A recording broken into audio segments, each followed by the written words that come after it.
Você está demitida por justa causa. As palavras ecoaram na mente de Marina como tiros certeiros. 3 anos de trabalho honesto na construtora Millennium, acordando às 5 da manhã, limpando cada canto daquele prédio com dedicação, e agora a acusavam de roubo. Uma mentira cruel para manchar sua ficha permanentemente. Com o filho de 7 anos precisando de uma cirurgia cardíaca de R$100 mil, a demissão era uma condenação cruel.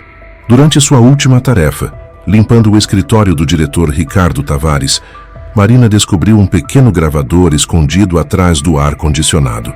Tremendo, apertou o botão play. O que ouviu mudaria sua vida para sempre. Algumas descobertas podem mudar uma vida para sempre. Outras podem salvar milhares de vidas inocentes. Marina Conceição estava prestes a fazer uma descoberta que faria ambas as coisas. Acabara de ser demitida da construtora Millennium, onde trabalhava como faxineira há 3 anos. A acusação? Roubo de equipamentos. Uma mentira descarada, mas que mancharia sua ficha permanentemente. Com um filho de 7 anos precisando urgentemente de uma cirurgia no coração que custava mais de R$100 mil, Marina sentia como se o mundo estivesse desabando sobre ela, mas o destino tinha outros planos. Naquele último dia de trabalho, enquanto limpava pela última vez o luxuoso escritório do diretor Ricardo Tavares, Marina fez uma descoberta que mudaria não apenas sua vida, mas o destino de uma cidade inteira. O pequeno gravador digital escondido atrás do ar-condicionado guardava segredos sombrios, conversas que revelavam uma trama de corrupção envolvendo obras públicas, materiais de baixa qualidade e vidas humanas tratadas como meros números numa planilha de lucros. Esta é a história real de como uma simples faxineira, armada apenas com coragem e um amor incondicional pelo filho, enfrentou um dos maiores esquemas de corrupção na construção civil brasileira. Uma batalha entre David e Golias que prova que a justiça, mesmo quando parece impossível, sempre encontra um caminho. Antes de começarmos, deixe um comentário dizendo de qual cidade e país você está assistindo. Adoro conhecer nossos ouvintes ao redor do mundo. Prepare-se para uma jornada emocionante de suspense, coragem e redenção. Uma história que prova que os verdadeiros heróis não usam capas. Às vezes, eles usam aventais de limpeza. Marina Conceição acordou naquela segunda-feira de março, sem imaginar que seria o último dia de sua vida antiga. O despertador tocou às 5 da manhã, como sempre, e ela se levantou em silêncio para não acordar Pedro, seu filho de 7 anos, que dormia no quarto ao lado. O apartamento de 2 quartos no bairro da Penha era simples, mas limpo e organizado. Marina sempre fez questão de manter tudo impecável, mesmo com o orçamento apertado.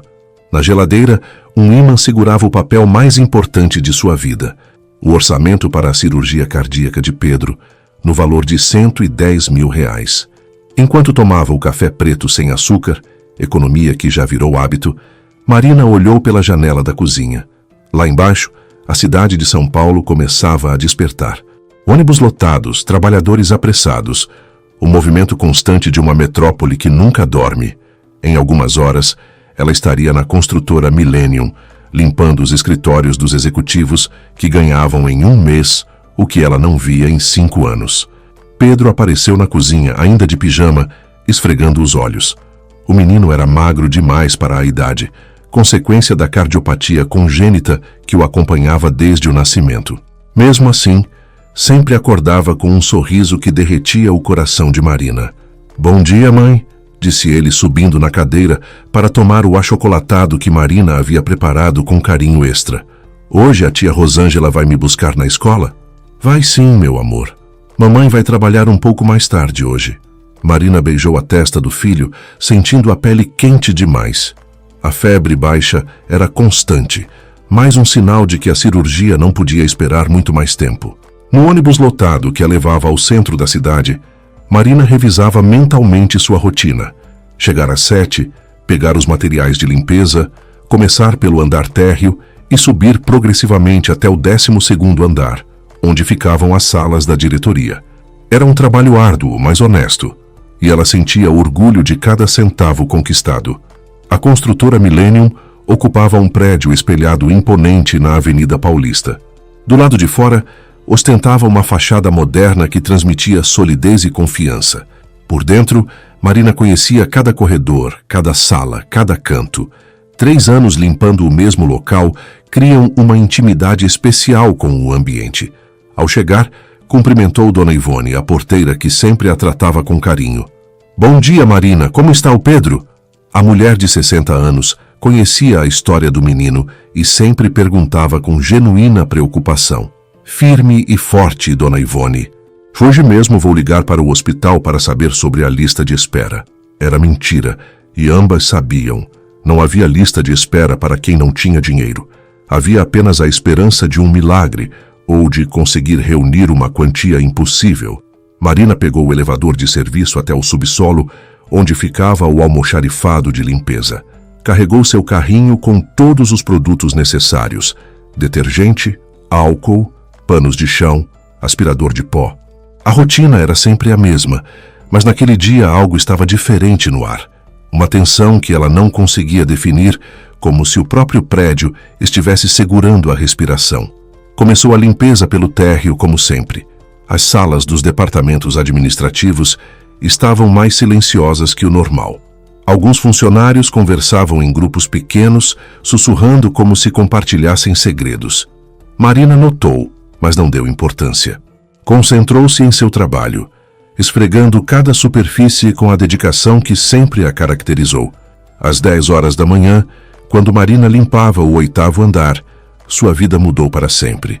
Marcos Silva, o chefe de segurança, aproximou-se dela com uma expressão que não deixava dúvidas sobre a gravidade do momento. "Marina Conceição, preciso que você me acompanhe até a sala de recursos humanos. Agora." A voz dele era fria, profissional, mas Marina conseguia perceber um desconforto genuíno por trás da formalidade. O coração dela acelerou imediatamente. Em 3 anos de trabalho, nunca havia sido chamada ao RH fora das ocasiões de rotina.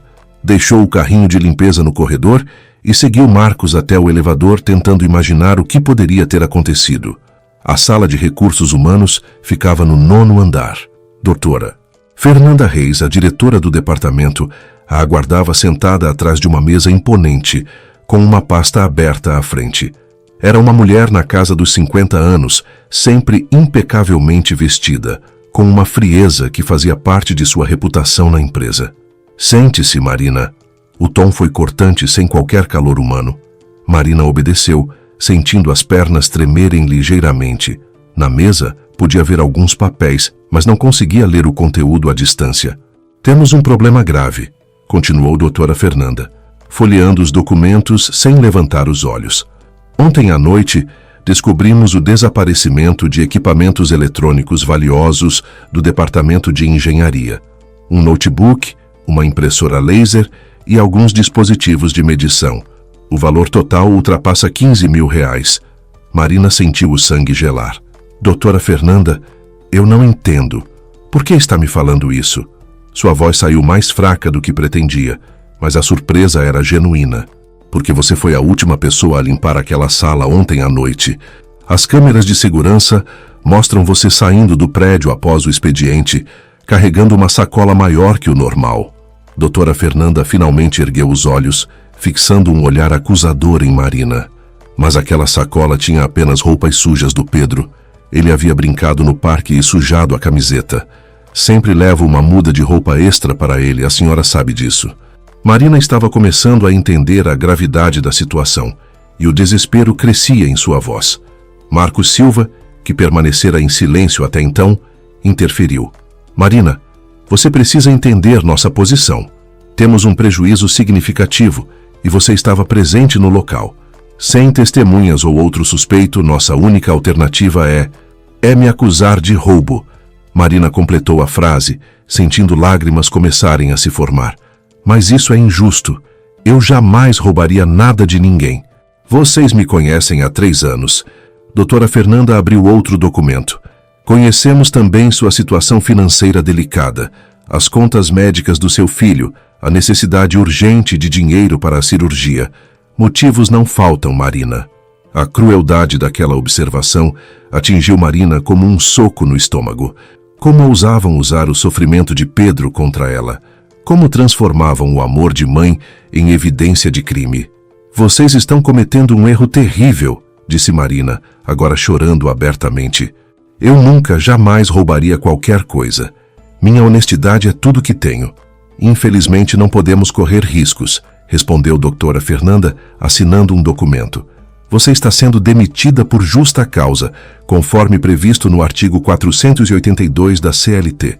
Além disso, registraremos um boletim de ocorrência. Sua carteira de trabalho ficará marcada permanentemente. Marina sabia o que isso significava. Com uma acusação de roubo na ficha, jamais conseguiria outro emprego. Era uma sentença de exclusão social, que afetaria não apenas ela, mas principalmente Pedro. Por favor, eu imploro, suplicou, caindo de joelhos. Não façam isso. Meu filho precisa de mim, precisa da cirurgia. Sem esse emprego, ele pode. Mas doutora Fernanda já havia se levantado, dando a conversa por encerrada. Marcos, acompanhe a senhora Conceição até o almoxarifado para recolher seus pertences. Depois, escorte-a para fora do prédio. E Marina, ela fez uma pausa dramática. Você tem até às 6 da tarde para limpar o escritório do Dr. Ricardo Tavares. Considere isso uma cortesia, já que você sempre foi dedicada ao trabalho. Marina desceu até o almoxarifado com as pernas bambas, escoltada por Marcos Silva, que evitava olhá-la diretamente. No pequeno armário que usava há 3 anos, guardava apenas alguns objetos pessoais. Uma foto de Pedro sorrindo, um sachê de chá de camomila que tomava quando sentia dor de cabeça e uma pequena imagem de Nossa Senhora Aparecida que sua mãe havia dado antes de morrer. Marina, disse Marcos quando chegaram ao local, olhando para os lados para ter certeza de que estavam sozinhos. Eu não acredito que você tenha roubado coisa alguma. Ela ergueu os olhos inchados de tanto chorar. Então por que não disse nada lá em cima? Porque eu também preciso do meu emprego. Ele respondeu baixinho com genuína culpa na voz. Tenho 2 filhas pequenas e uma esposa desempregada, mas quero que você saiba que isso não está certo. Marina assentiu, entendendo a posição difícil do homem. Obrigada por me dizer isso, Marcos. Pelo menos alguém acredita na minha inocência. Tem algo estranho nessa história toda, continuou ele nervoso. O doutor Ricardo estava muito interessado em saber quando você seria demitida. Perguntou 3 vezes sobre os horários e os equipamentos que sumiram. Bem, eles não eram tão valiosos assim. Marina pegou seus pertences e os colocou numa sacola plástica. O que você quer dizer? Aquele notebook já tinha mais de 5 anos. A impressora vivia dando defeito e os dispositivos de medição estavam obsoletos há meses.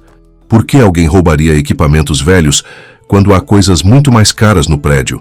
Era uma observação pertinente, mas Marina estava emocionalmente exausta demais para processar completamente a informação. Sua mente estava focada numa única coisa: como contaria para Pedro que mamãe havia perdido o emprego. Marcos a acompanhou até o 12º andar, onde ficava o escritório de Ricardo Tavares.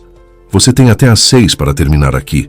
Depois disso, sua entrada no prédio será permanentemente bloqueada. Ficando sozinha no corredor elegante da diretoria, Marina respirou fundo e tentou se recompor. Mesmo devastada, sentia uma estranha necessidade de fazer seu último trabalho com perfeição. Era uma questão de orgulho profissional que nem a injustiça sofrida conseguia abalar. O escritório de Ricardo Tavares era o maior e mais luxuoso do prédio. Piso de mármore, móveis de madeira nobre importada, uma vista panorâmica da cidade através de janelas do chão ao teto. Nas paredes, diplomas e certificados atestavam o sucesso profissional do diretor-presidente da Millennium. Marina começou organizando os papéis espalhados sobre a mesa de trabalho. Relatórios técnicos, plantas de construção, planilhas financeiras, tudo muito além de sua compreensão técnica, mas ela manuseava cada documento com cuidado para não amassá-los ou borrá-los. Aspirou o carpete persa, limpou cada móvel com cera especial, organizou os livros nas estantes. Seu método era sempre o mesmo: começar pelas tarefas maiores e terminar com os detalhes. Era um ritual quase terapêutico que a ajudava a manter a concentração, mesmo em meio ao desespero. Quando chegou ao ar-condicionado de ferro fundido, localizado atrás da poltrona presidencial, Marina notou que ele estava ligeiramente afastado da parede. Era um detalhe que normalmente não chamaria atenção, mas após 3 anos limpando o mesmo ambiente, ela conhecia cada milímetro daquele espaço. Empurrou o ar-condicionado para verificar se havia algo caído atrás dele. Foi então que seus dedos tocaram um objeto pequeno e retangular. Puxou-o com cuidado e se deparou com um gravador digital moderno do tamanho de um maço de cigarros. Por um instante, hesitou. Aquilo claramente não deveria estar ali. Provavelmente havia caído acidentalmente durante alguma reunião. O correto seria entregá-lo na recepção ou deixá-lo sobre a mesa do Dr. Ricardo. Mas uma força inexplicável a fez apertar o botão play. O pequeno aparelho emitiu um ruído baixo antes de começar a reproduzir as vozes. Marina reconheceu imediatamente o tom arrogante e autoritário de Ricardo Tavares, mas havia outra pessoa na conversa, uma voz masculina mais grave que ela não conseguia identificar. A obra do hospital infantil está dentro do cronograma? Perguntou Ricardo. Perfeitamente, doutor. Mas temos um problema com os custos do aço, respondeu a voz desconhecida. Marina sentou-se na poltrona presidencial, algo que jamais havia feito antes, e aumentou o volume. Seu coração começou a bater mais rápido quando percebeu a natureza sigilosa da conversa. Que tipo de problema, Augusto? Indagou Ricardo, com um tom que sugeria irritação. O fornecedor original está cobrando 40% mais caro que o orçamento inicial. Se mantivermos a qualidade especificada no projeto, vamos ter um prejuízo de quase 2 milhões. Marina franziu a testa. Hospital infantil? Ela sabia que a Millennium estava construindo o novo hospital público da Zona Leste, uma obra de grande importância para a comunidade. Pedro seria um dos pacientes beneficiados quando a construção terminasse. Augusto, a voz de Ricardo soou perigosamente calma. Você está há quantos anos na construção civil? 15 anos, doutor. Então, deveria saber que lucro não é negociável. Encontre uma alternativa. Doutor, posso sugerir reduzir a espessura das vigas em 30%. Visualmente não fará diferença e economizaremos quase 1,8 milhão. Marina sentiu um frio na espinha. Mesmo sem conhecimentos técnicos de engenharia, ela entendia que vigas mais finas significavam menor resistência estrutural. E se tratava de um hospital onde centenas de crianças seriam atendidas diariamente. E quanto aos materiais do piso, continuou Ricardo, já substitui o granito especificado por um porcelanato nacional que custa 60% menos. A aparência é praticamente idêntica, mas a durabilidade é bem menor. Perfeito. E as instalações elétricas? Troquei o fio de 4 mm por um de 2,5 mm. Vai funcionar normalmente, pelo menos nos primeiros anos. A conversa prosseguiu por mais 10 minutos, detalhando uma série de substituições que visavam apenas aumentar os lucros da construtora. Paredes mais finas, fundação menos profunda, sistema de ventilação simplificado. Cada mudança representava economia para a empresa e risco para os futuros usuários. Marina sentia-se fisicamente enjoada. Aqueles homens estavam brincando com vidas humanas, tratando a segurança de crianças doentes como números numa planilha de Excel. E o pior, faziam isso com a naturalidade de quem discute o cardápio do almoço. Augusto, você tem certeza de que essas alterações não serão percebidas pela fiscalização? Absoluta, doutor. Já conversei com o engenheiro responsável pelo projeto. Ele não fará perguntas inconvenientes. Ótimo. E o cronograma de entrega? 6 meses, conforme combinado. A inauguração será uma grande festa de marketing para a empresa. A gravação continuou com discussões sobre outras obras. A Escola Técnica da Zona Sul, onde usariam telhas de fibrocimento no lugar das telhas cerâmicas especificadas. O Centro de Saúde da Zona Norte, onde a tubulação de esgoto seria reduzida pela metade para otimizar custos. Marina pausou o gravador quando ouviu passos no corredor. Seu coração disparou pensando que alguém poderia flagrá-la ouvindo a gravação. Mas os passos se afastaram e ela continuou escutando, hipnotizada pela magnitude da corrupção revelada naqueles arquivos de áudio. A última parte da gravação foi a mais chocante. Ricardo discutia com alguém chamado Coronel sobre o pagamento de propinas para fiscais e políticos. O investimento em facilidades deste mês foi de quanto? Perguntou Ricardo. R$300 mil, doutor.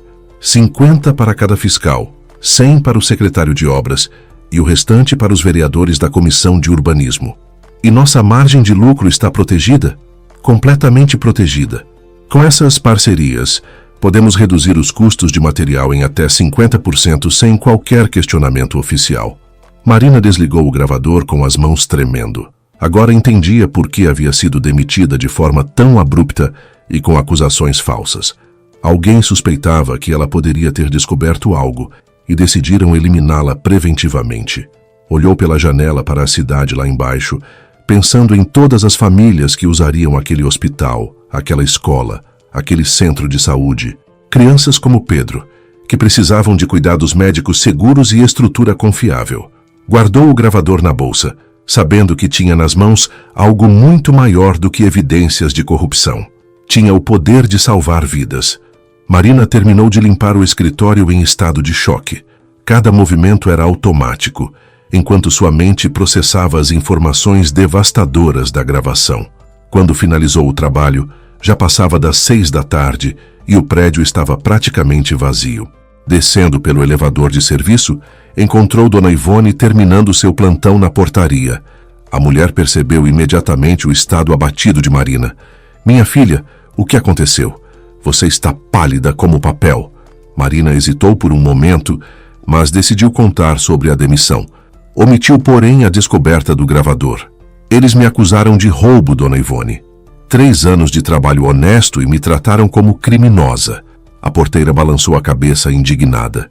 "Isso não está certo, Marina. Você é a pessoa mais honesta que trabalha neste prédio.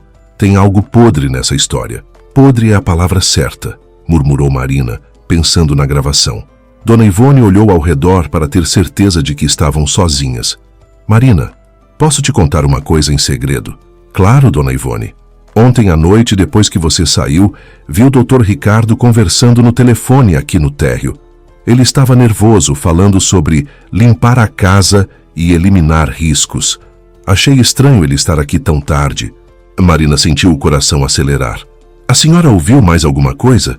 "Ele mencionou seu nome várias vezes e falou algo sobre uma faxineira que sabia demais. Na hora não entendi, mas agora faz sentido", completou Marina. A peça que faltava no quebra-cabeça estava se encaixando. Ricardo Tavares havia orquestrado sua demissão para se proteger, mesmo sem saber se ela realmente havia descoberto algo. Dona Ivone se aproximou mais. "Marina, você descobriu alguma coisa, não descobriu?" Marina olhou nos olhos bondosos da mulher, que sempre a tratara como filha. Podia confiar nela? Tomou uma decisão arriscada. "Descobri, Dona Ivone, e é pior do que imaginamos." Rapidamente, contou sobre a gravação, omitindo apenas os detalhes mais técnicos. Dona Ivone ouvia em silêncio, com expressão cada vez mais sombria. "Meu Deus do céu!" sussurrou quando Marina terminou. "Eles estão brincando com vidas inocentes. E agora, o que você vai fazer?" "Não sei. Quem vai acreditar numa faxineira desempregada contra um diretor poderoso? Quem vai me dar ouvidos?" Dona Ivone refletiu por alguns segundos. "Marina, você conhece o Dr. Carlos Mendoza?" "O nome me soa familiar. Ele é engenheiro civil, trabalhou aqui na Millennium por 10 anos, antes de abrir a própria empresa.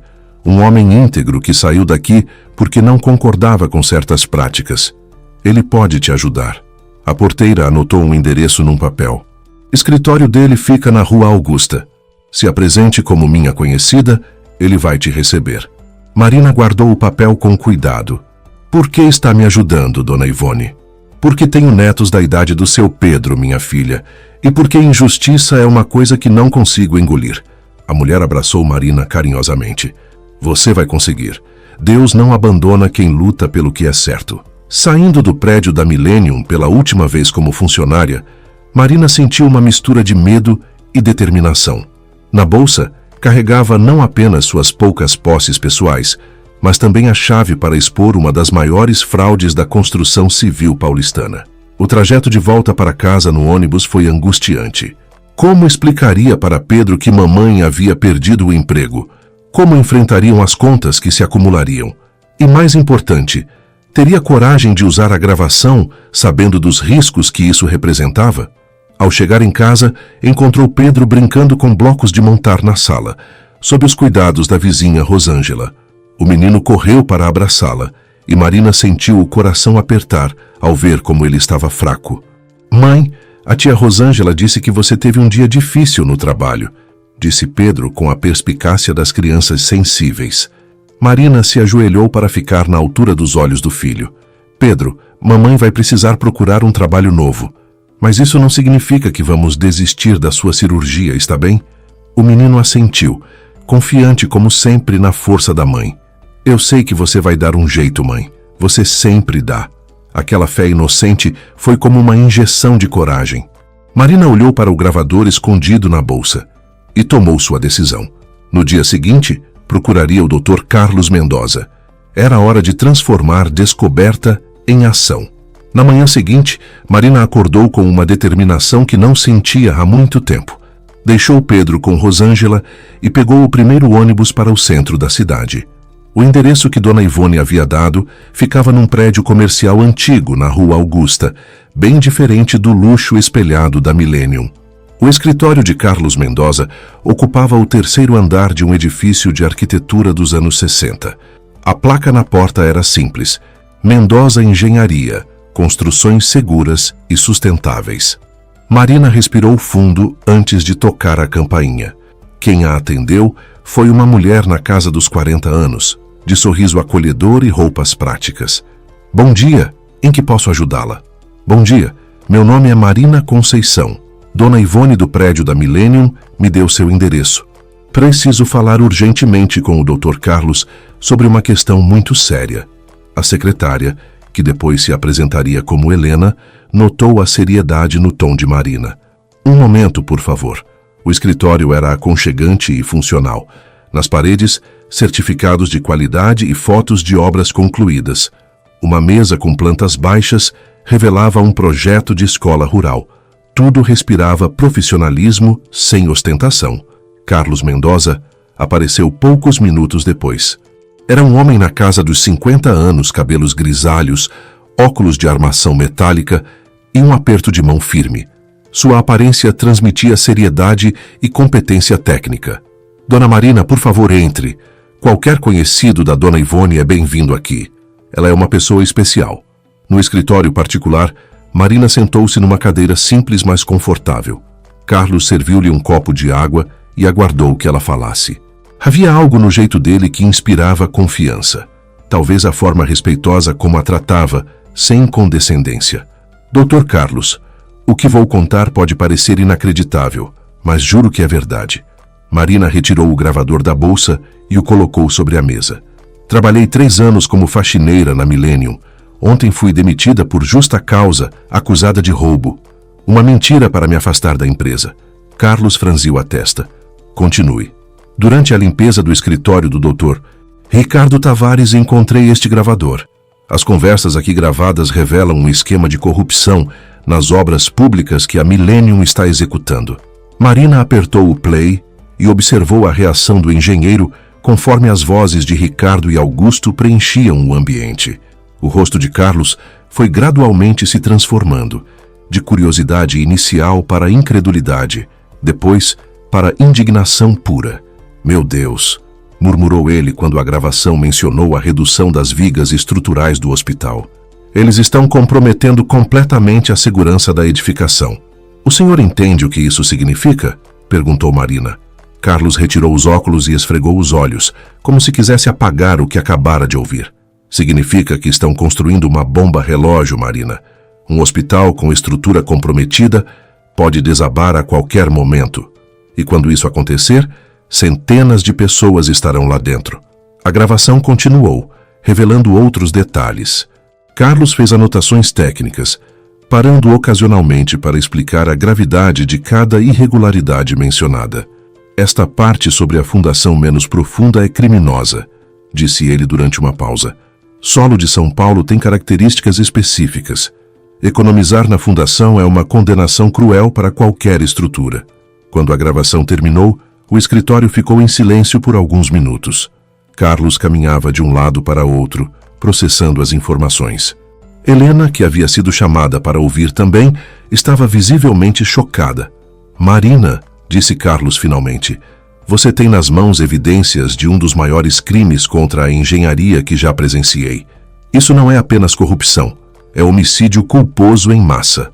Mas quem vai acreditar numa faxineira desempregada? Questionou Marina, expressando sua maior preocupação. Não é questão de acreditar, é questão de provar tecnicamente. Carlos voltou para sua mesa e abriu uma gaveta cheia de documentos. Tenho aqui cópias dos projetos originais do Hospital Infantil. Participei da licitação e conheço as especificações técnicas. Helena se aproximou. Dr. Carlos, isso é muito perigoso. Ricardo Tavares tem influência política e financeira. Se descobrir que estamos investigando... Helena, Carlos a interrompeu. 40 anos de engenharia me ensinaram uma coisa. Nossa profissão existe para proteger vidas. Se eu ficar calado diante disso, sou cúmplice de todos os acidentes que vierem. Marina sentiu uma onda de alívio. Finalmente havia encontrado alguém que não apenas acreditava nela, mas entendia a magnitude do que descobrira. Dr. Carlos, meu filho precisa fazer cirurgia nesse hospital quando ficar pronto. Não posso deixar que ele e outras crianças corram perigo. O engenheiro sorriu pela primeira vez desde o início da conversa. Então vamos trabalhar juntos, Marina. Vamos expor essa quadrilha e garantir que essas obras sejam feitas direito. Durante os 3 dias seguintes, o escritório de Carlos Mendoza se transformou numa central de investigação. Marina, Helena e Carlos trabalhavam incansavelmente para construir um dossiê técnico irrefutável contra a Millennium. Carlos utilizou suas conexões no meio da engenharia para obter informações adicionais. Descobriu que as irregularidades não se limitavam às obras mencionadas na gravação. A empresa mantinha um padrão sistemático de redução de custos através da diminuição da qualidade. Marina, olhe isso, disse Carlos, mostrando uma planilha comparativa. Comparei os projetos originais com os materiais que estão sendo entregues nas obras. A diferença é absurda em todos os casos. Helena, que se revelou uma excelente organizadora, criou um arquivo detalhado com todas as evidências. Fotografias das obras em andamento, notas fiscais dos fornecedores, especificações técnicas originais e as alterações descobertas através da gravação. Precisamos de mais do que evidências técnicas, observou Helena durante uma pausa para o almoço. Precisamos provar o dolo, a intenção deliberada de fraudar. A gravação já prova isso, respondeu Marina. Eles sabem exatamente o que estão fazendo. Carlos balançou a cabeça. Não é suficiente para um processo criminal. Advogados de Ricardo dirão que a gravação pode ter sido editada, que as vozes podem ter sido imitadas. Precisamos de mais evidências concretas. Foi então que Marina teve uma ideia arriscada. E se conseguíssemos acesso aos computadores da empresa, às planilhas reais, aos e-mails internos? Marina, isso seria invasão de propriedade, alertou Helena. Colocaria toda a investigação em risco legal. Não se conseguíssemos legalmente, disse Marina com um brilho nos olhos. Conheço alguém que ainda trabalha lá e tem acesso a tudo. Carlos e Helena trocaram olhares preocupados. Quem? Perguntou o engenheiro. Marcos Silva, o chefe de segurança. Ele não acreditou nas acusações contra mim. Disse que havia algo estranho na minha demissão. Talvez esteja disposto a ajudar. A ideia era arriscada, mas Carlos concordou que valia a tentativa. Se ele conseguir fornecer documentos oficiais da empresa, comprovaremos não apenas a fraude técnica, mas também a financeira. Marina ligou para Marcos naquela mesma tarde. A conversa foi cautelosa. Ambos sabiam que telefones corporativos podem ser monitorados. Marcaram um encontro discreto num café próximo ao prédio da Millennium. Marcos chegou visivelmente nervoso, olhando constantemente para os lados. Marina, espero que seja realmente importante. Meu emprego está em jogo. É mais importante do que qualquer emprego, Marcos. Marina decidiu contar toda a verdade, desde a descoberta do gravador até a investigação em andamento. O chefe de segurança ouviu em silêncio, com expressão cada vez mais sombria. Marina, eu sabia que havia algo podre na empresa, mas não imaginava essa dimensão. Você pode nos ajudar? Marcos pensou por alguns minutos antes de responder. Posso, mas não da forma que vocês imaginam. Não posso roubar documentos ou acessar arquivos confidenciais. Seria crime e colocaria toda a investigação em risco. Marina sentiu o desânimo tomar conta. Então não há como provar. Calma, deixe-me terminar, disse Marcos, sorrindo pela primeira vez. Mas posso fazer algo melhor. Posso arranjar uma forma de vocês denunciarem oficialmente e forçarem uma fiscalização surpresa. Marcos explicou que tinha contatos no Ministério Público e na Prefeitura. Se apresentarmos a denúncia da forma correta, com evidências técnicas sólidas, eles serão obrigados a investigar. E numa investigação oficial, os documentos que precisamos estarão disponíveis legalmente. A estratégia era mais segura e eficaz. Em vez de agir na ilegalidade, usariam os canais oficiais para forçar a transparência. Tem certeza de que isso vai funcionar? Perguntou Marina. Tenho, respondeu Marcos. Ricardo Tavares pode ter influência, mas quando a coisa pega fogo na mídia, até os políticos mais corruptos precisam tomar uma posição. Combinaram que Marcos facilitaria o acesso às informações necessárias para formalizar a denúncia, mas sempre dentro da legalidade. Carlos ficaria responsável pela análise técnica, Helena pela organização documental e Marina seria a denunciante oficial. Marina, disse Marcos antes de se despedir, você tem noção da coragem que está demonstrando? Enfrentar uma empresa desse porte com sua situação? Não tenho escolha, Marcos. Se não fizermos nada, meu filho e muitas outras crianças podem pagar o preço dessa ganância. Saindo do café, Marina sentia uma mistura de medo e esperança. O plano estava tomando forma, mas sabia que os próximos dias seriam decisivos. Ricardo Tavares não reagiria passivamente quando descobrisse que estava sendo investigado. Uma semana depois da descoberta do gravador, Marina se encontrava no prédio do Ministério Público de São Paulo, acompanhada por Carlos e Helena. Levavam uma pasta com mais de 200 páginas de evidências técnicas, fotografias, gravações e análises comparativas. A promotora doutora Luciana Santos os recebeu numa sala austera do 5º andar. Era uma mulher na casa dos 40 anos, conhecida por sua atuação rigorosa em casos de corrupção pública. Marcos havia conseguido agendar a reunião através de seus contatos. Senhor Mendoza, conheço seu trabalho, disse a promotora, cumprimentando Carlos. Sua reputação de integridade precede sua visita. E a senhora deve ser Marina Conceição, a denunciante? Marina assentiu, sentindo-se intimidada pelo ambiente formal. Sim, doutora, sou eu quem encontrou as evidências. Doutora. Luciana examinou cuidadosamente cada documento apresentado. Ouviu a gravação completa, fez perguntas técnicas para Carlos e anotou detalhadamente tudo que Marina relatava sobre sua experiência na empresa. As evidências são impressionantes, disse a promotora após 2 horas de análise. Mas preciso alertá-los sobre a gravidade do que estão propondo. Acusar Ricardo Tavares de fraude em licitações públicas significa enfrentar uma das figuras mais influentes do setor de construção civil. Doutora, interveio Carlos, como engenheiro não posso ficar calado sabendo que vidas estão em risco. Essas obras comprometidas podem provocar tragédias. Eu entendo, doutor Carlos. Estou apenas preparando-os para o que vem pela frente. Doutora Luciana organizou os documentos. Vou abrir um inquérito civil público e solicitar fiscalizações imediatas em todas as obras mencionadas. Também vou pedir quebra de sigilo bancário e fiscal da Millennium. Marina sentiu o coração acelerar. Isso significa que vamos conseguir? Significa que vamos tentar, Marina, mas vocês precisam estar preparados para a reação. Ricardo certamente tentará desacreditar o testemunho, questionar as evidências e usar sua influência para pressionar. Helena fez uma pergunta prática. Doutora, quanto tempo leva esse tipo de processo? Com a gravidade das acusações e o risco iminente às obras públicas, podemos acelerar. Dentro de 48 horas terei mandados judiciais para fiscalização e apreensão de documentos. Saindo do Ministério Público, o trio sentia uma mistura de alívio e apreensão. O processo estava oficialmente iniciado, mas Marina sabia que os problemas pessoais estavam longe de terminar. Em casa, encontrou Pedro mais fraco que nos dias anteriores.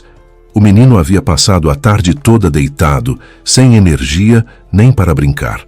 Marina mediu sua temperatura e encontrou febre de 38 milímetros. Mãe, quando vamos ao hospital fazer minha cirurgia? Perguntou Pedro com a voz fraca. Marina sentou-se na cama ao lado do filho, escolhendo cuidadosamente as palavras. Logo, meu amor. Mamãe está trabalhando numa coisa muito importante que vai resolver nossos problemas. Você conseguiu um emprego novo. Não exatamente um emprego, Pedro, mas consegui uma forma de ajudar muitas pessoas, incluindo você. O menino sorriu, confiante como sempre na mãe. Eu sabia que você ia dar um jeito. Você é a mãe mais inteligente do mundo. Aquela noite, Marina mal conseguiu dormir. Por um lado, sentia orgulho de ter tomado a decisão correta ao denunciar a corrupção. Por outro, preocupava-se com as consequências financeiras de estar desempregada e com a saúde deteriorante de Pedro. Na manhã seguinte, recebeu uma ligação inesperada de Carlos. Marina, prepare-se. A notícia vazou para a imprensa. Deve sair no jornal de hoje. Como assim vazou? Alguém do Ministério Público ou do Judiciário informou os jornalistas. É normal nesses casos de grande repercussão. O importante é que agora a pressão pública vai ajudar a investigação. Marina ligou a televisão e sintonizou num canal de notícias. A manchete era impactante. Construtora acusada de fraude em obras públicas. Hospital infantil pode ter estrutura comprometida. O repórter mencionava fonte anônima que havia fornecido evidências de irregularidades graves. Não citava nomes específicos, mas Marina sabia que não demoraria para sua identidade vazar também. Às 10 da manhã, recebeu a primeira ligação de jornalista. Senhora Conceição, somos do jornal Estado de São Paulo. Gostaríamos de uma entrevista sobre sua experiência na Millennium. Marina desligou sem responder, mas o telefone não parou de tocar. Em 2 horas, recebeu mais de 15 ligações de diferentes veículos de comunicação. Carlos ligou novamente.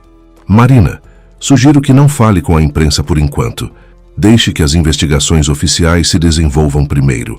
Era um conselho sensato, mas Marina sabia que sua vida privada havia acabado. A partir de agora, seria uma figura pública numa batalha contra uma das empresas mais poderosas do país. Pedro, vendo a agitação da mãe, perguntou com preocupação. Mãe, por que tem tanta gente ligando? Aconteceu alguma coisa ruim? Marina ajoelhou-se ao lado do filho. Não, meu amor. Aconteceu uma coisa boa. Mamãe descobriu uma forma de ajudar muitas crianças que precisam de hospital seguro, como você. E isso vai resolver o problema da minha cirurgia? Vai sim, Pedro. De um jeito ou de outro, vai resolver. Era uma promessa que Marina fazia sem saber exatamente como cumpriria, mas com absoluta determinação de que cumpriria. No dia seguinte à publicação da notícia, Ricardo Tavares convocou uma entrevista coletiva na sede da Millennium. Marina assistiu pela televisão, acompanhada por Carlos e Helena, que haviam vindo dar apoio moral. Ricardo apareceu impecavelmente vestido, com a postura confiante de sempre. Ao seu lado, 2 advogados de terno escuro e uma assessora de imprensa loira de sorriso artificial. Senhoras e senhores jornalistas, começou Ricardo, estou aqui para esclarecer as acusações infundadas que foram feitas contra nossa empresa. A Millennium tem 25 anos de história irrepreensível no mercado de construção civil. Marina sentiu o estômago revirar ao ouvir a arrogância na voz dele. Era o mesmo tom que usara na gravação ao discutir como colocar vidas em risco para aumentar lucros. As alegações feitas por uma ex-funcionária demitida por justa causa não passam de vingança pessoal, continuou Ricardo. Marina Conceição foi flagrada roubando equipamentos da empresa e agora tenta nos difamar com mentiras fabricadas. Carlos ficou vermelho de indignação. Esse canalha está destruindo sua reputação publicamente. Dr. Tavares, perguntou um jornalista, como explica as gravações apresentadas ao Ministério Público? Gravações podem ser facilmente editadas e manipuladas, respondeu um dos advogados. No mundo digital de hoje, qualquer pessoa pode fabricar evidências falsas. Processaremos criminalmente todos os envolvidos nessa farsa. Marina sentiu lágrimas de raiva brotarem. Eles estão me pintando como criminosa e mentirosa. Helena segurou sua mão. Marina, esperávamos por isso. Fazem parte da estratégia de defesa deles. A entrevista coletiva durou 40 minutos. Ricardo respondeu a todas as perguntas com a mesma arrogância, desqualificando sistematicamente as acusações e atacando a credibilidade de Marina. Os advogados ameaçaram processos por calúnia e difamação. Exigimos que o Ministério Público investigue também quem está por trás dessas mentiras, disse Ricardo no final. Suspeitamos que concorrentes estejam financiando essa campanha difamatória. Quando a entrevista terminou, Marina se sentia devastada. Carlos, eles vão conseguir virar a opinião pública contra mim. Quem vai acreditar numa faxineira desempregada contra um empresário poderoso? Marina, não se deixe abalar, disse Carlos firmemente. Eles estão desesperados. Se tivessem certeza da impunidade, não fariam esse teatro todo. O telefone de Marina tocou nesse momento. Era a doutora Luciana Santos, do Ministério Público. Marina, você assistiu à entrevista coletiva da Millennium? Sim, doutora. Eles me destruíram publicamente. Pelo contrário, Marina, eles acabaram de cometer um erro grave. Ao atacar publicamente uma testemunha protegida pelo Estado, deram-nos mais elementos para o processo. E tem uma novidade boa. Marina sentiu o coração acelerar. Que novidade? Conseguimos mandado judicial para busca e apreensão na sede da Millennium. Amanhã, às 6 da manhã, a Polícia Federal vai apreender todos os computadores e documentos da empresa. Também temos autorização para fiscalização técnica imediata das obras. Isso significa que vamos ter acesso a todas as evidências que precisamos, independentemente da campanha de descrédito deles. Após desligar, Marina sentiu uma mistura de esperança e medo. As coisas estavam se acelerando numa velocidade que a assustava. Naquela noite, recebeu a primeira ameaça. Uma ligação anônima às 10 da noite. Voz masculina alterada por algum dispositivo eletrônico. Marina Conceição, você cometeu um erro grave. Retire a denúncia ou as consequências serão irreversíveis. Marina desligou, tremendo. Carlos havia alertado que isso poderia acontecer, mas ouvir a ameaça direta foi aterrorizante. Verificou se todas as portas estavam trancadas e foi até o quarto de Pedro. O menino dormia tranquilo, com a respiração mais pausada que o normal. Marina ficou observando-o por alguns minutos, renovando sua determinação. Eu não vou recuar, sussurrou para si mesma. Por você e por todas as crianças que precisam desse hospital, eu não vou recuar. Naquela mesma hora, em outro ponto da cidade, Marcos Silva estava numa reunião sigilosa com a doutora Luciana Santos. Como informante oficial do Ministério Público, fornecia detalhes internos sobre o funcionamento da Millennium. Doutor Silva, disse a promotora, Ricardo Tavares suspeita de sua cooperação conosco? Ainda não, doutora, mas depois da busca e apreensão de amanhã, ele vai suspeitar de todos os funcionários. Preciso sair da empresa o quanto antes. Pode contar com nossa proteção. Testemunhas colaboradoras têm direito a medidas de segurança. A operação do dia seguinte prometia ser o momento decisivo de toda a investigação. Marina dormiu mal, sabendo que em poucas horas sua vida mudaria para sempre, para melhor ou para pior. Às 5:30 da manhã, Marina foi acordada por uma ligação de Carlos. Marina, ligue a televisão agora. A operação começou. Ainda de pijama, Marina correu para a sala e ligou o aparelho. As imagens mostravam dezenas de policiais federais entrando no prédio espelhado da Millennium. Carros oficiais bloqueavam toda a Avenida Paulista, na altura do edifício. Operação Estrutura Comprometida apreende documentos em construtora acusada de fraude, anunciava a âncora do jornal matinal. Segundo fontes do Ministério Público, há suspeitas de irregularidades graves em obras públicas. Marina sentia o coração bater tão forte que parecia prestes a sair do peito. Depois de dias de angústia e incerteza, finalmente as coisas estavam acontecendo. Pedro apareceu na sala esfregando os olhos. Mãe, por que você está acordada tão cedo? Venha aqui, meu amor, disse Marina, puxando o filho para o sofá. Lembra que mamãe disse que estava trabalhando numa coisa importante? Pois está dando certo. Na televisão, o repórter entrevistava pedestres que passavam pelo local. Eu sempre desconfiei dessa empresa, dizia uma senhora. Espero que prendam todos os responsáveis. Às 7 da manhã, Carlos ligou novamente. Marina, a doutora. Luciana quer que você vá ao Ministério Público urgentemente. Precisam que você identifique documentos que foram apreendidos. Marina deixou Pedro com a vizinha Rosângela e saiu correndo. No trajeto de ônibus, via as pessoas comentando sobre a operação. Finalmente prenderam esses corruptos, ouvia de um lado. Tomara que dessa vez não escape ninguém, do outro. No prédio do Ministério Público, encontrou um verdadeiro formigueiro. Promotores, investigadores, peritos e advogados circulavam pelos corredores, carregando caixas de documentos apreendidos. Doutora Luciana a recebeu numa sala onde dezenas de computadores estavam sendo analisados por técnicos. Marina, precisamos que você nos ajude a identificar onde fica cada setor na empresa. Isso vai acelerar a análise dos dados. Marina passou as 2 horas seguintes explicando a localização de cada departamento, quem trabalhava em cada andar, quais computadores ficavam em cada sala. Seu conhecimento detalhado do prédio, adquirido em 3 anos de limpeza, estava sendo fundamental para a investigação. Marina, disse um perito criminal mostrando-lhe a tela de um computador. Este equipamento estava no escritório do Dr. Ricardo. Conseguimos recuperar e-mails que haviam sido deletados. Olhe isso. Na tela, um e-mail datado de 2 semanas antes da demissão de Marina. Augusto, a faxineira do 12º andar pode ter visto algo durante a limpeza noturna. Sugiro que a removamos preventivamente. Invente qualquer motivo plausível. Ricardo. Marina leu e releu a mensagem, sentindo uma mistura de indignação e satisfação. Ali estava a prova de que sua demissão foi orquestrada para encobrir crimes. Doutora Luciana, disse Marina, eles sabiam que eu era inocente e mesmo assim me destruíram. Marina, este e-mail prova premeditação. É evidência de que eles tinham consciência dos crimes e agiram para se proteger. Isso agrava muito a situação deles. Às 2 da tarde, a promotora convocou uma coletiva de imprensa.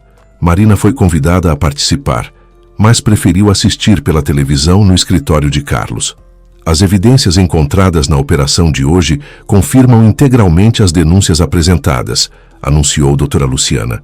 Foram apreendidos documentos que comprovam redução deliberada da qualidade em obras públicas, pagamento de propinas a fiscais e políticos e persecution criminal contra a testemunha que expôs o esquema. Um jornalista perguntou sobre Ricardo Tavares. O Sr. Tavares está sendo procurado para prestar depoimento, mas não foi localizado. Existe mandado de prisão preventiva em caso de não comparecimento voluntário. Marina ficou preocupada. Carlos, e se ele fugir do país? Marina, homens como Ricardo têm muito a perder aqui. Empresas, bens, influência. Ele vai aparecer, mas com um exército de advogados. Às 4 da tarde, receberam a notícia que esperavam. Ricardo Tavares se apresentara voluntariamente na sede da Polícia Federal, acompanhado por 6 advogados. O circo armado por nosso cliente é uma clara perseguição política e econômica, declarou o advogado principal às câmeras. Doutor, Ricardo é inocente e vamos provar isso judicialmente. Mas as evidências continuavam aparecendo. Os peritos encontraram planilhas detalhadas mostrando a diferença entre os projetos originais e os materiais efetivamente utilizados. A economia gerada através da redução de qualidade era de mais de 15 milhões de reais apenas no hospital infantil. Marina, disse Helena, quando se reuniram no final do dia. Vocês conseguiram. O esquema foi exposto completamente. Conseguimos, corrigiu Marina. Não teria conseguido sozinha. Carlos sorriu. Marina, você tem noção de quantas vidas salvou hoje? Esse hospital, se fosse construído conforme planejado por eles, poderia desabar e causar uma tragédia com centenas de vítimas. Marina pensou em Pedro e em todas as crianças que precisariam daquele hospital. Ainda não acabou, disse ela. Precisamos garantir que as obras sejam refeitas direito e que eles paguem pelo que fizeram. Naquela noite, ao colocar Pedro para dormir, Marina contou ao filho uma versão simplificada dos acontecimentos. Mãe, você é uma heroína? Perguntou o menino com os olhos brilhando. Não, meu amor. Sou apenas uma mãe que fez o que precisava ser feito. Então todas as mães são heroínas, concluiu Pedro com a lógica simples das crianças. Marina beijou a testa do filho, sabendo que finalmente tinha uma resposta para sua maior pergunta. Sim, Pedro teria um hospital seguro para sua cirurgia. 3 meses após a operação policial, Marina se encontrava numa situação que jamais imaginou viver. sentada na mesa de um advogado renomado, assinava um acordo de indenização no valor de R$2 milhões por danos morais e materiais causados pela Millennium. Marina, disse Dr. Roberto Leal, o advogado que havia assumido seu caso gratuitamente após a repercussão nacional, este valor garante não apenas o tratamento do Pedro, mas a estabilidade financeira de vocês pelos próximos anos. A quantia era resultado de um processo que correu em tempo recorde devido à pressão pública e à solidez das evidências. A Millennium, numa tentativa desesperada de minimizar os danos à sua imagem, preferiu fazer acordos extrajudiciais com todas as vítimas identificadas. Pedro estava internado no Hospital Sírio-Libanês há 2 semanas, se preparando para a cirurgia cardíaca que seria realizada no dia seguinte. O melhor cirurgião pediátrico do país assumira o caso pessoalmente, sensibilizado pela história da família. "Mãe", disse Pedro da cama hospitalar, quando Marina chegou para visitá-lo. "A enfermeira disse que depois da cirurgia eu vou poder jogar futebol igual aos outros meninos." Marina segurou a mão pequena do filho, sentindo gratidão por tudo que havia conquistado. "Vai sim, meu amor. Você vai poder fazer tudo o que quiser." O impacto do caso Marina Conceição versus Millennium foi além do âmbito judicial. O Ministério Público criou um canal específico para denúncias de trabalhadores que presenciem irregularidades em seus locais de trabalho. A Lei Marina, como ficou conhecida popularmente, oferece proteção legal e financeira para quem expõe crimes corporativos. Carlos Mendoza tornara-se uma figura pública respeitada, consultado frequentemente pela mídia sobre questões de engenharia e construção civil. Seu escritório cresceu significativamente, especializado agora em auditorias técnicas de obras públicas. "Marina", disse ele durante uma visita ao hospital, "você mudou toda uma indústria. Construtoras do país inteiro estão revendo seus processos com medo de serem expostas como a Millennium foi. Helena também se beneficiara da repercussão. Criara uma ONG dedicada a orientar trabalhadores sobre seus direitos e como denunciar irregularidades de forma segura. Marina Conceição virou sinônimo de coragem no Brasil inteiro", dizia ela em suas palestras. Marcos Silva havia deixado a Millennium e trabalhava agora como consultor em segurança para órgãos públicos. Sua colaboração com a investigação lhe rendera reconhecimento e oportunidades melhores. Dona Ivone recebera uma homenagem da Câmara Municipal como cidadã honorária por sua contribuição para a exposição do esquema. "Sempre soube que a Marina era especial", dizia ela com orgulho às câmeras. Quanto aos vilões da história, o destino foi menos generoso. Ricardo Tavares foi condenado a 16 anos de prisão por formação de quadrilha, corrupção ativa e passiva, fraude em licitação e coação de testemunha. Seus bens foram bloqueados para ressarcimento aos cofres públicos. Augusto, o engenheiro que executava as ordens de Ricardo, pegou 12 anos de prisão e teve o registro profissional cassado permanentemente. Nunca mais poderia exercer a engenharia no Brasil. Doutora Fernanda Reis, a diretora de RH que orquestrou a demissão injusta de Marina, foi condenada por coação e constrangimento ilegal. Além da pena de 3 anos de prisão, teve que pagar indenização pessoal a Marina. A própria Millennium faliu 6 meses após o escândalo. Sem conseguir participar de novas licitações e com a reputação destruída, a empresa não resistiu ao boicote do mercado e aos processos judiciais. Mas a maior vitória foi na área de saúde pública. O hospital infantil foi completamente reconstruído, seguindo rigorosamente as especificações técnicas originais. A obra, supervisionada agora por Carlos Mendoza, custou 40% mais caro que o inicialmente planejado pela Millennium, mas oferece total segurança aos pacientes. "Marina", disse doutora Luciana Santos durante a última audiência judicial, "sua coragem salvou mais vidas do que qualquer de nós pode calcular. Esse hospital vai atender milhares de crianças pelos próximos 50 anos. A escola técnica e o centro de saúde também foram reconstruídos adequadamente. Os custos adicionais foram cobertos pelo ressarcimento obtido através dos bens confiscados dos criminosos. Marina mudara-se com Pedro para um apartamento maior e mais confortável, mas permaneceu no mesmo bairro da Penha. Aqui são minhas raízes. explicava aos jornalistas que ainda a procuravam ocasionalmente. Com a estabilidade financeira garantida, ela decidiu voltar a estudar. Matriculara-se num curso técnico de administração, com planos de abrir sua própria empresa de consultoria para trabalhadores em situações similares à que vivera. Quero ajudar outras pessoas que passem pelo que eu passei, dizia ela. Ninguém deveria se sentir impotente diante da injustiça. Na véspera da cirurgia de Pedro, Marina recebeu a visita de mais de 50 pessoas no hospital. Colegas da antiga empresa, vizinhos, advogados, jornalistas e até desconhecidos que se sensibilizaram com sua história. "Mãe", sussurrou Pedro, impressionado com tanta gente. "Por que tem tanta gente aqui?" "Porque você e mamãe nos tornamos símbolos de alguma coisa importante, meu amor. Símbolos de que vale a pena lutar pelo que é certo." Aquela noite, Marina olhou pela janela do hospital para a cidade iluminada lá embaixo. Em algum lugar dessa metrópole, o novo hospital infantil estava sendo construído com qualidade e segurança. Crianças como Pedro teriam um local confiável para se curar. Dormiu tranquila, sabendo que havia cumprido sua missão de mãe e de cidadã.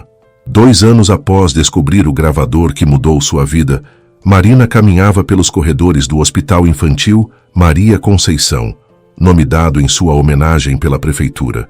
Pedro corria ao seu lado, completamente recuperado da cirurgia e transbordando energia. "Mãe, olha como é bonito!" exclamava o menino, agora com 9 anos e saúde perfeita. "E pensar que ia ser mal feito se você não tivesse descoberto aquela gravação." O hospital era realmente impressionante. Corredores amplos, equipamentos de última geração, quartos confortáveis e, principalmente, estrutura sólida e segura. Carlos Mendoza havia supervisionado pessoalmente cada detalhe da construção. "Doutor." "Carlos." Pedro correu para abraçar o engenheiro que se aproximava carregando plantas baixas. "Veio ver como ficou nosso hospital?" "Nosso hospital, sim", respondeu Carlos sorrindo. "E ficou perfeito, não é, Marina?" Marina assentiu emocionada. Aquele momento representava o fechamento de um ciclo que começara com desespero e terminava com vitória coletiva. A cerimônia de inauguração aconteceria em 2 horas. Autoridades municipais, estaduais e federais estavam presentes. A imprensa nacional cobria o evento, que simbolizava uma nova era na fiscalização de obras públicas no Brasil. "Marina", disse Helena, que se aproximara carregando uma pasta, "acabei de receber os números finais. Sua denúncia resultou na criação de 47 canais de denúncia similares em todo o país. Mais de 300 trabalhadores já usaram esses canais para expor irregularidades. Os frutos do caso Millennium continuavam se multiplicando. A Lei Marina havia sido aprovada no Congresso Nacional, oferecendo proteção federal para denunciantes de crimes corporativos. Universidades incluíram o estudo de caso em seus currículos de ética profissional. Marcos Silva, agora diretor de segurança do próprio hospital, aproximou-se do grupo. "Marina, os médicos estão chegando para conhecer as instalações. Quer vir conosco?" A visita técnica foi emocionante. Marina viu pediatras e cirurgiões elogiando a qualidade da infraestrutura, os equipamentos de ponta e especialmente a confiabilidade estrutural do prédio. "Nunca vi um hospital público com esse padrão de qualidade", comentou um dos médicos. "Parece particular, mas é totalmente gratuito para a população." Dr. Eduardo Mendes, o cirurgião que operara Pedro, estava presente na cerimônia. "Marina, sua coragem não salvou apenas a vida do Pedro. Salvou centenas de crianças que serão tratadas aqui pelos próximos anos." A cerimônia de inauguração foi emocionante. O prefeito, o governador e até um representante do presidente da República fizeram discursos elogiando a coragem de Marina e ressaltando a importância da participação cidadã no combate à corrupção.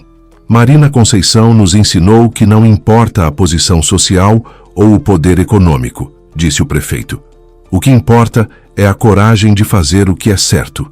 Quando chegou a vez de Marina falar, ela se dirigiu ao microfone com Pedro ao lado.